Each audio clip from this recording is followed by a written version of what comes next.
तो types of asexual reproduction में पहला पढ़ेंगे फिजन।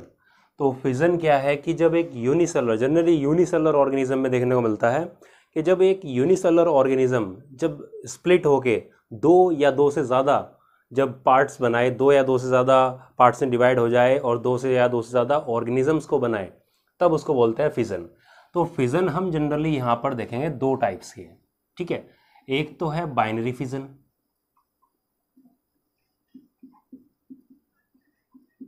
और दूसरा है मल्टीपल फिजन।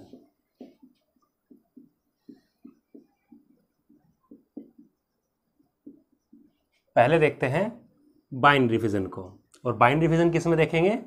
अमीबा के अंदर। अमीबा क्या है?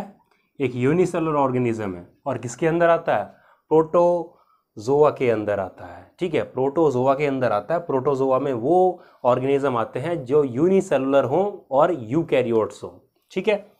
तो अमीबा के अंदर देखना है तो किस तरीके से बाइनरी फिजन होगा। बाई मीन्स क्या?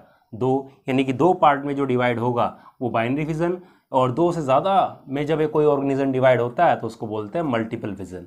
तो बाइनरी फिजन जैसे ये रही एक अमीबा की सेल, ये इसका न्यूक्लियस, ये अमीबा का न्यूक्लियस और ये इसकी सेल मेम्ब्रेन अमीबा की, और ये यहाँ पर इसका साइटोप्लाज्म, सेल का लिक्विड। बाकी वैक्यूल्स वगैरह मैं नहीं बना रहा अभी। तो ये कैसे डिवाइड करता है? तो सबसे पहले सेम वही जो हमने बताया था कि पहले क्या करता है कि इसका जो न्यूक्लिक मटेरियल है वो होगा डबल। तो डबल होने के बाद में क्या होगा कि जो न्यूक्लियस है, न्यूक्लियस दो पार्ट्स में डिवाइड होकर जाएगा। तो कैसे होगा? तो यहाँ पर भाई इसमें डीएनए कॉपी हुई, तो डीएनए कॉपी से क्या हुआ? डबल हुआ न्यूक्लिक मटेरियल, और न्यूक्लिक मटेरियल डबल हुआ तो अब ये धीरे धीरे क्या होगा कि जो न्यूक्लियस है वो डिवाइड करना शुरू हो जाएगा, ठीक है। उसके बाद नेक्स्ट स्टेप में क्या होगा? नेक्स्ट स्टेप में क्या होगा कि धीरे धीरे अभी ये अमीबा की जो सेल है, अब ये दो पार्ट में तो डिवाइड हो गया न्यूक्लियस। अब धीरे धीरे जब ये न्यूक्लियस डिवाइड हो जाता है तो उसके बाद सेल डिवाइड शुरू करनी होती है, साइटोप्लाज्म डिवाइड करना शुरू होता है। अब यहाँ पे जो ये न्यूक्लियस का डिवीजन हो रहा है, किसका डिवीजन हो रहा है? यहाँ पे हम देख रहे हैं कि ये न्यूक्लियस का डिवीजन हो रहा है, न्यूक्लियर डिवीजन। और न्यूक्लियर डिवीजन के लिए वर्ड यूज होता है karyokinesis. Karyokinesis, Cairo means nucleus, kinesis means division, nucleus का डिवीजन। जस्ट न्यूक्लियस के डिवीजन के बाद स्टार्ट होता है सेल का डिवीजन। तो यहाँ पे क्या कर रहा है? ये सेल डिवीजन हो रहा है, सेल डिवाइड कर रही है, ठीक है, सेल डिवीजन हो रहा है। और सेल डिवीजन के लिए जैसे न्यूक्लियर डिवीजन के लिए वर्ड आ रहा है कैरियोकाइनेसिस, ऐसे ही सेल डिवीजन के लिए वर्ड आता है साइटोकाइनेसिस। साइटोकाइनेसिस, ठीक है। तो पहले क्या हुआ? न्यूक्लियर डिवीजन यानी कैरियोकाइनेसिस फॉलोड बाय साइटोकाइनेसिस। पहले कैरियोकाइनेसिस होता है, न्यूक्लियस का डिवीजन होगा, उसके बाद साइटोकाइनेसिस मीन सेल का डिवीजन होगा। और उसके बाद में क्या होगा कि ऊपर बना देता हूं यहाँ पर, यहाँ से क्या होगा कि दो अमीबा की cell, two daughter amoeba cell जो है बन जाएंगी। यहाँ पर दो इक्वल बनती है। फीचर क्या है? दो इक्वल सेल बनेंगी, टू इक्वल डॉटर अमीबल सेल्स यहाँ पर फॉर्मेशन होती है। तो ये है बाइनरी फिजन, जहाँ पर सेल डिवीज़न ही एक टाइप का रिप्रोडक्शन है, सेल डिवाइड करती है, वही है इनका रिप्रोडक्शन।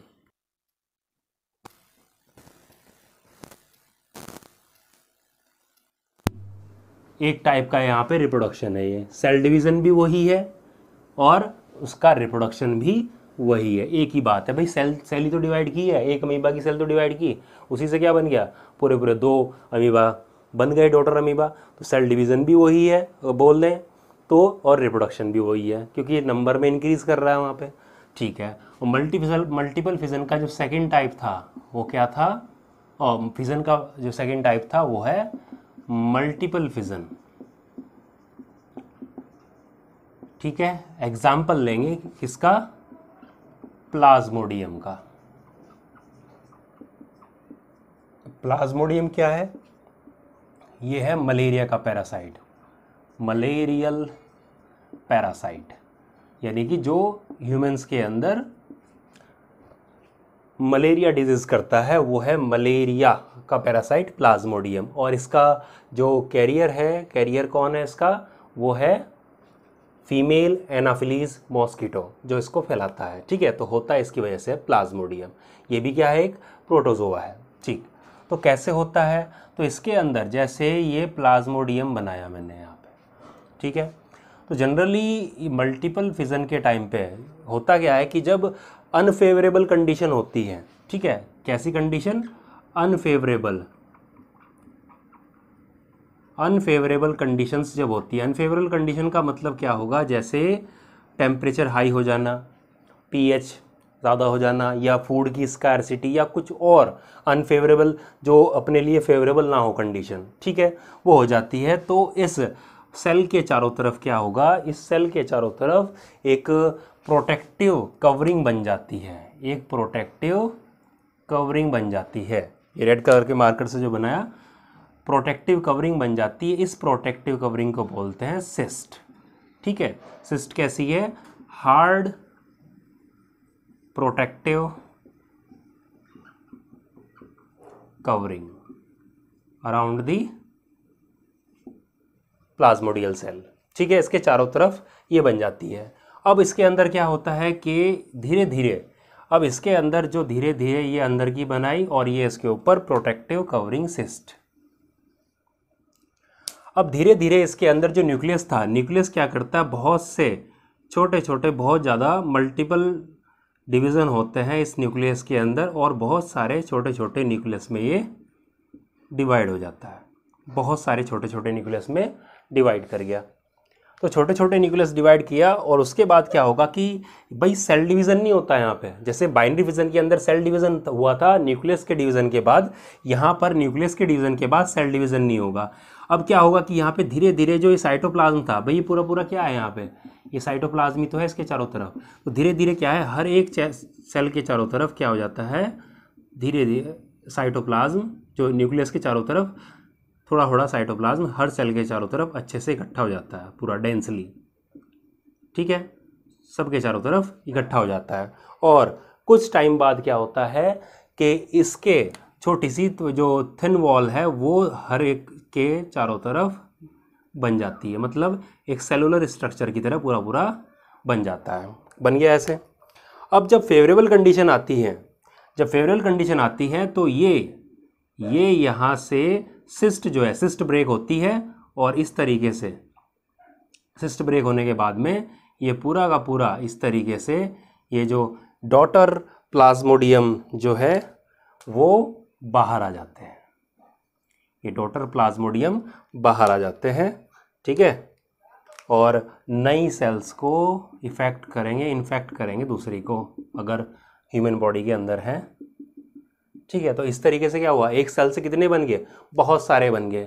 ठीक है ना, तो दो से ज़्यादा बनी तो मल्टीपल सेल्स बनी है, तो इसलिए इसको क्या बोलते हैं, मल्टीपल फिजन। मल्टीपल फिजन किसके अंदर, प्लाज्मोडियम के अंदर। और प्लाज्मोडियम क्या है, मलेरिया का पैरासाइट है प्लाज्मोडियम।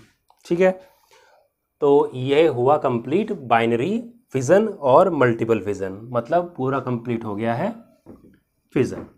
अब अगला जो इसका टाइप देखते हैं, टाइप्स ऑफ एसेक्सुअल रिप्रोडक्शन के अंदर जो सेकंड टाइप पढ़ते हैं इसका, वो है बडिंग।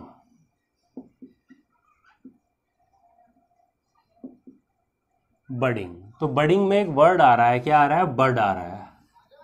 तो बड क्या है, बड है स्मॉल आउटग्रोथ, छोटी सी एक आउटग्रोथ है जो बॉडी से बाहर निकली हुई दिखाई देती है।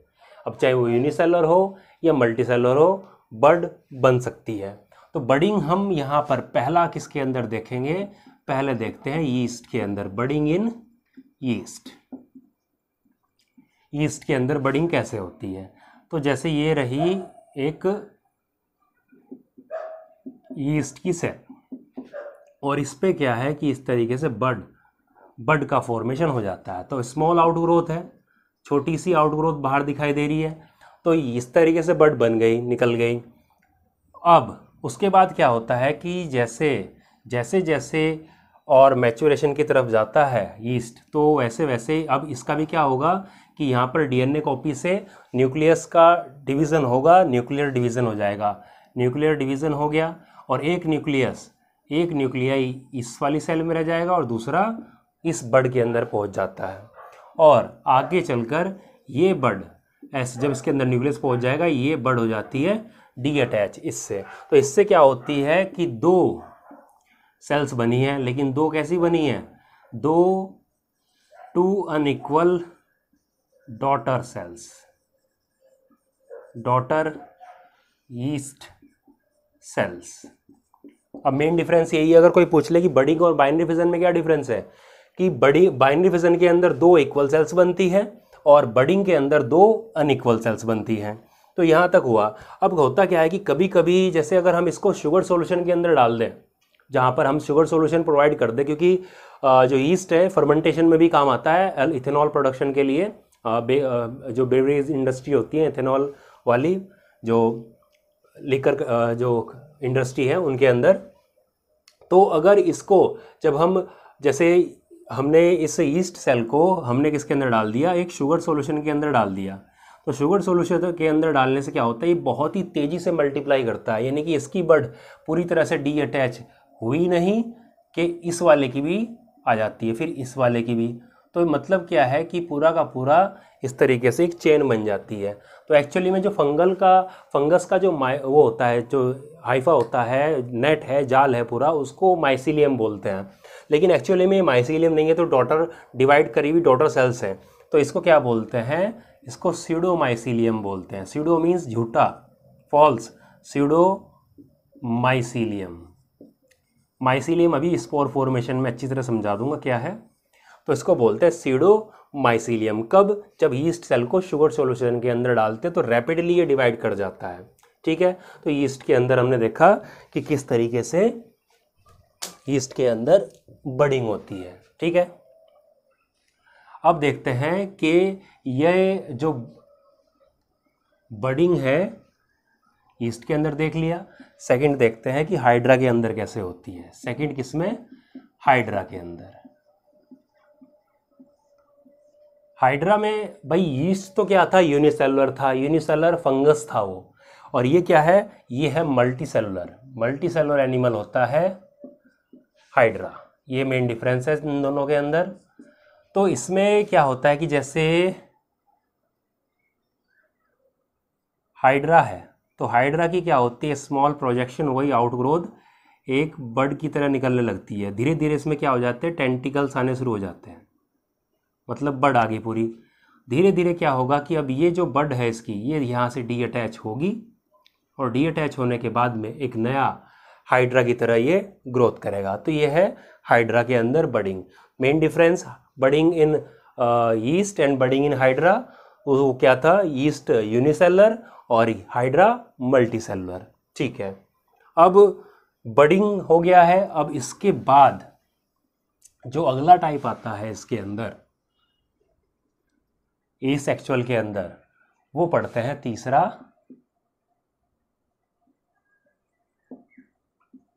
Spore formation.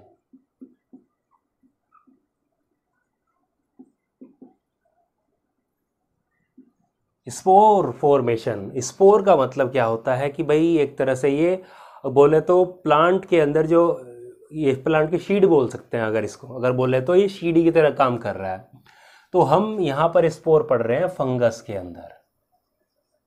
ठीक है, एग्जाम्पल जैसे राइजोपस के अंदर, राइजोपस या म्यूकर, भाई इसको क्या बोलते हैं राइजोपस को, इसको ब्लैक मोल्ड भी बोलते हैं। ठीक है, आपने देखा होगा ब्रेड वगैरह के ऊपर जब रख देते हैं या रोटी वगैरह भी ख़राब हो जाती है जब, तो ब्लैक उसके ऊपर जो है फंगस आ जाता है, फफूंद आ जाती है, तो वही क्या है, वो है राइजोपस। कैसे होता है इसको समझे बिल्कुल अच्छे से। पहले इसके फंगल माइसीलियम किस तरीके से स्ट्रक्चर समझते हैं इसको। अब जैसे ये रहा एक फंगस का माइसीलियम, 2-3 बना देता हूँ यहाँ पे नेट बिल्कुल अच्छे से।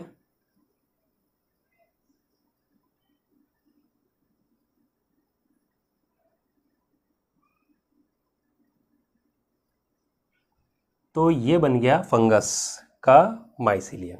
इसमें जो ये सैक लाइक स्ट्रक्चर दिखाई दे रहा है, ठीक है, इसको बोलते हैं स्पोरेंजिया, स्पोरेंजियम, सिंगल स्पोरेंजियम। और मल्टी जो प्लूरल बोलेंगे वो सबको वो साथ में लेंगे तो स्पोरेंजिया। स्पोरेंजियम मतलब स्पोरेंजियम, जियम जब ये वर्ड आता है इसका मतलब क्या है, ये सैक लाइक स्ट्रक्चर है। इस किसकी थैली है, स्पोरेंजियम, स्पोर की थैली है। मतलब इसके अंदर क्या है, इसके अंदर भरे हुए हैं स्पोर्स। इसके अंदर क्या भरे हुए हैं, इनके अंदर स्पोर्स भरे हुए हैं। क्या है ये, स्पोर्स भरे हुए हैं। तो स्पोर्स को पैक करने वाली जो थैली है, जो सैक है, वो उसको बोलते हैं स्पोरेंजियम। और जिसके ऊपर ये लगी हुई है इसको बोलते हैं स्पोरेंजियोफोर, स्पोरेंजियोफोर, ठीक है, जिसके ऊपर लगी हुई है। जनरली अगर सिंगल की बात करें तो भाई सिंगल क्या हो गया, सिंगल फंगस का हाइफी हो गया, ठीक है, क्या बोल सकते हैं, हाइफी, हाइफी बोल सकते हैं। और इस हाइफी पे स्पोरेंजिया लगी हुई है तो क्या बोलते हैं, स्पोरेंजियोफोर। क्योंकि कुछ फंगस ऐसे भी है, यहाँ पर कोनिडिया रहती है तो उसको कोनिडियोफोर बोलते हैं। जनरली इसको क्या बोलते हैं, हाइफा बोलते हैं। स्पोरेंजिया लगी हुई है तो स्पोरेंजियोफोर इसको बोलते हैं, ठीक है।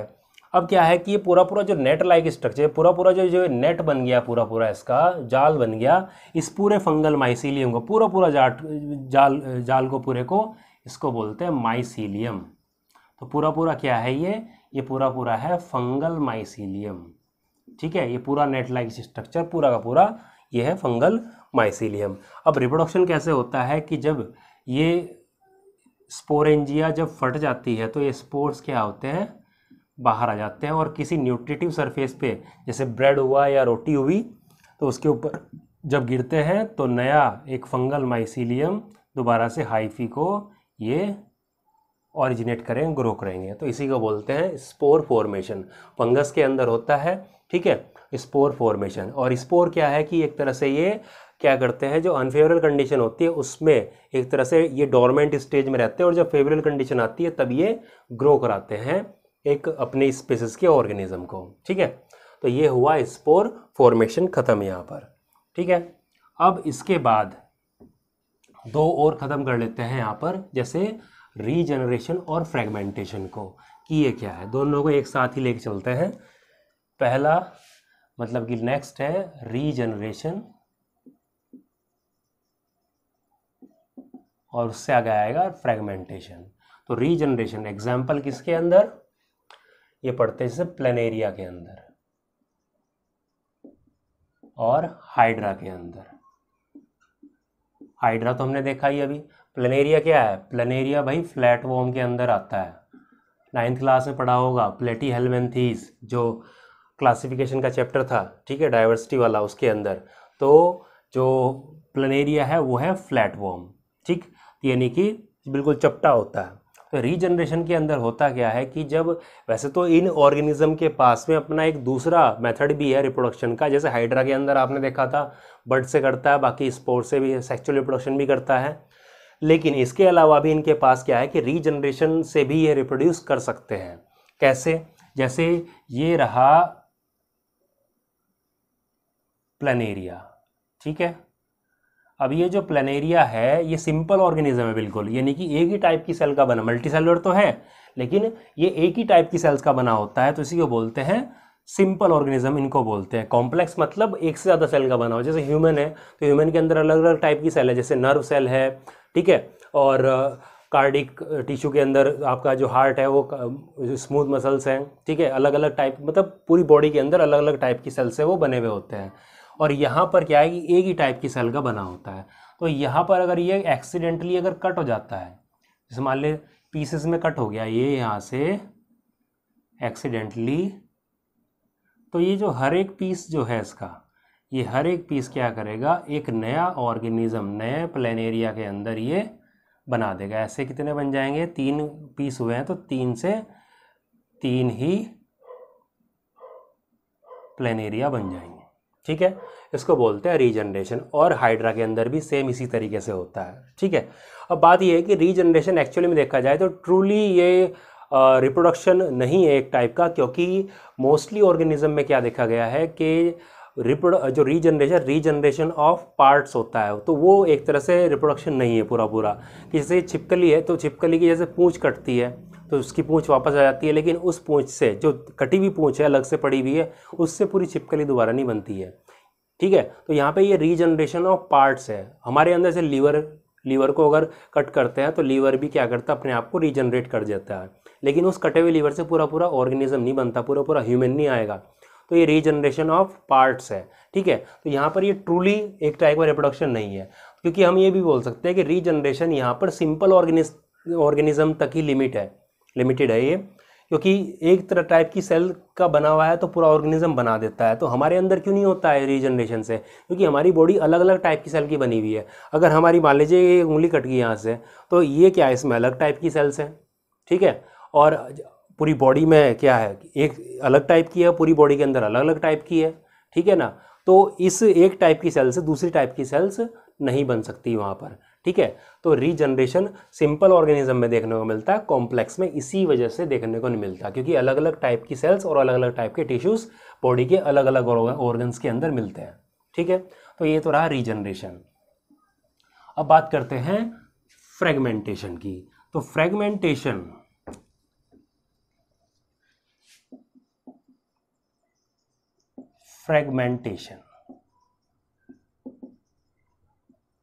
ये सब एसेक्सुअल के टाइप्स है रिप्रोडक्शन के। फ्रेगमेंटेशन जैसे एग्जांपल देखने को मिलता है स्पायरोगायरा के अंदर, यूलोथ्रिक्स के अंदर। आप स्पायरोगायरा ही याद रखें। ये फिलामेंटस एल्गी होते हैं। कैसे एल्गी हैं? फिलामेंटस एल्गी है, एक्वेटिक होते हैं, पानी के अंदर रहते हैं। फिलामेंटस एल्गी है। फिलामेंटस एल्गी का मतलब क्या है कि ये कुछ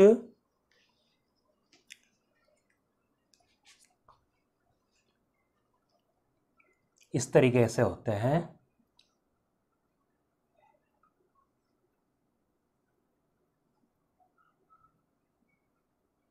फिलामेंट की तरह बिल्कुल। ठीक है, और इसके अंदर क्या होता है कि ऐसे स्पाइरल शेप में इसका न्यूक्लिक मटेरियल होता है। ठीक है, अब क्या है कि जब ये रीजनरेशन, जब पूरा पूरा स्पायरोगायरा जब पूरी तरह से मैच्योर हो जाएगा, अगर ये कटता है, ठीक है, मतलब ये ब्रेक हो जाता है, मैच्योर होने पर ये ब्रेक करता है अपने आप को, तो इससे क्या होगा कि जो ये पीसेस में हुए हैं, ठीक है, मान लीजिए एक पीस ये है, कंडीशन ये है कि पूरी पूरी एक सेल इसके अंदर आनी चाहिए। तो जैसे इसके अंदर आ गई है तो ये क्या करेगा, पूरा पूरा एक सेल डिवीज़न करके आगे पूरा पूरा एक फिलामेंट की तरह पूरा पूरा स्पायरोगायरा पूरा पूरा बना देगा। ठीक है, इसको बोलते हैं फ्रेगमेंटेशन। ठीक है, तो यहाँ पर होता है। तो अब कुछ डिफरेंस देखते हैं कि भाई रीजनरेशन और फ्रेगमेंटेशन में क्या डिफरेंस हुआ। ये डिफरेंस हुआ कि रीजनरेशन जो थी वो एक्सीडेंटल प्रोसेस थी, कि उसमें मैच्योर मतलब ऑर्गेनिज्म के पास में दूसरे भी मेथड थे रिप्रोडक्शन के, लेकिन एक्सीडेंटली अगर कट होगा तब है। लेकिन फ्रेगमेंटेशन क्या है कि एल्गी के अंदर एक ये नेचुरल प्रोसेस है, यानी कि जब मैच्योर होगा पूरा पूरा एल्गी, तो एल्गी पूरा मैच्योर होने के बाद में क्या होता है कि अपने आप क्या करता है, वो अपने पार्ट को ब्रेक करना शुरू कर देता है। ठीक है, और इस तरीके से पूरा पूरा डेवलपमेंट उन पीसेस से पूरे प्लांट का हो जाता है। तो ये दोनों में मेन डिफरेंस है। ठीक है, अब एक चीज़ और है कि अगर कोई पूछ ले कि फ्रेगमेंटेशन और फिजन में क्या डिफरेंस है, तो फ्रेगमेंटेशन यहाँ पर हम देख रहे हैं कि मल्टी सेलुलर के अंदर हो रहा है, और फिजन किसके अंदर हुआ था, फिजन हुआ था यूनिसेलुलर के अंदर। अमीबा में देखा वो यूनिसेलुलर था, प्लाज्मोडियम देखा वो भी यूनिसेलुलर था, तो वो यूनिसेलुलर के अंदर, और ये फ्रेगमेंटेशन मल्टीसेलुलर के अंदर हुआ। बडिंग और बाइनरी फिजन में क्या डिफरेंस था, बडिंग के अंदर दो अनइक्वल सेल्स बन रही थी जैसे ईस्ट के अंदर, और बाइनरी फिजन के अंदर क्या था, दो इक्वल सेल्स बन रही थी जैसे अमीबा के अंदर। ठीक है, तो यहाँ से इस तरीके से क्या होता है कि ये पूरा हुआ। अगली वीडियो में देखेंगे वेजिटेटिव प्रोपेगेशन, उसको एक वीडियो में कंप्लीट करेंगे और उसके बाद में सेक्सुअल रिप्रोडक्शन को स्टार्ट करेंगे फिर।